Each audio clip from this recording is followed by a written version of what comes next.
guys. I hope you all are doing okay. I am sorry we're not able to meet today, but I wanted to make this video to go over the writing assignment and give you a little bit of information. One, as to just go over what the assignment is, and then two, give you a little bit more guidance so you can maybe edit it a little bit over the weekend so that on Monday when we are together again, we can talk about it some more. So let's take a look at the writing assignment itself.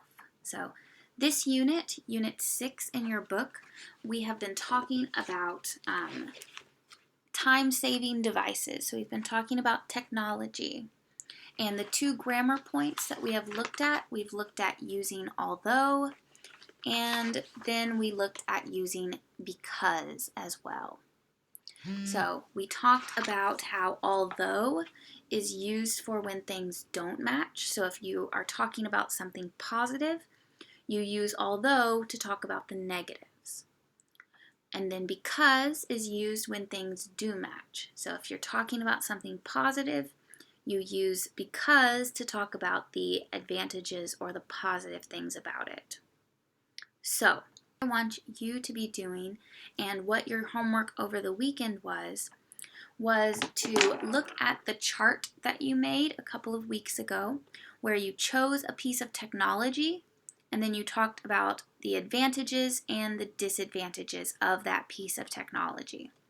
So it could have been your phone, it could have been your computer, it could have been your microwave, it could have been anything that you use in your life.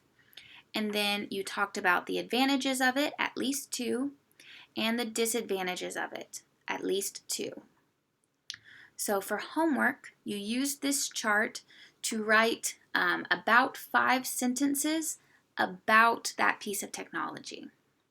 So in those 5 sentences, you should have used although and because. So if this was a piece of technology that you liked, you used because to talk about these two advantages. So if it was your phone, and you could have said, I use my phone because it is convenient. Or I use my phone because I am able to talk to people far away. Either of those are advantages of something that is positive. So two positives, they match, so you use because. Then you would be using although to talk about the disadvantages.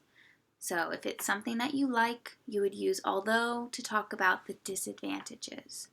So you could write something like, although my phone is expensive, I enjoy using it.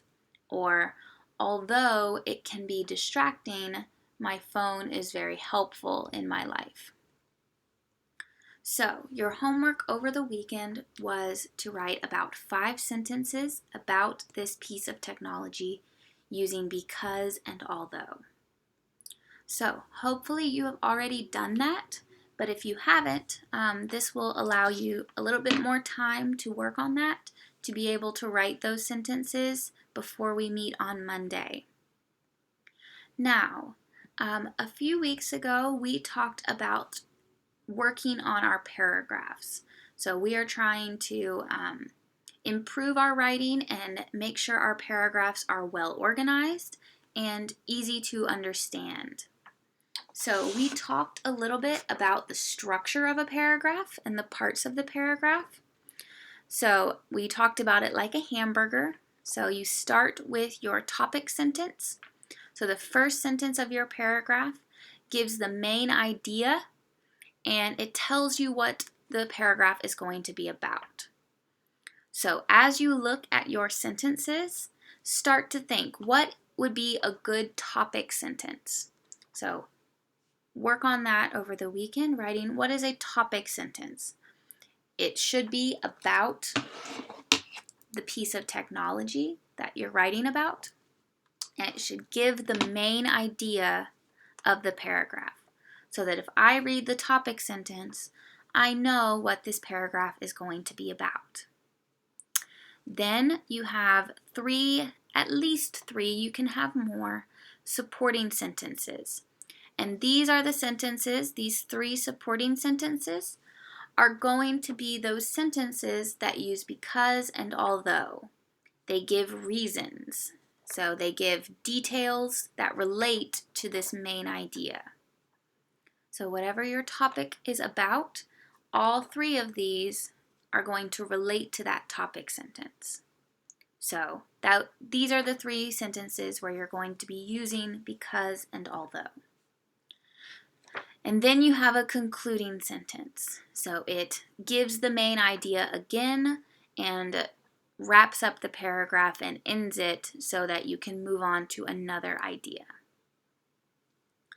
So this is the structure of a paragraph that we are going to be working on. We're going to look at your paragraphs on Monday and look at this structure again. But as you are preparing for Monday, think about this structure and be looking at your sentences and see if do you have a topic sentence? Do your reasons, do your because and although sentences relate to that topic sentence? And then do you have a concluding sentence in your paragraph? Okay, so be thinking about this. I am going to send you an example paragraph that I have written. I sent you one a couple of weeks ago that was about video calling, and I'm going to send you another one so that you have an example to look at as you are writing yours.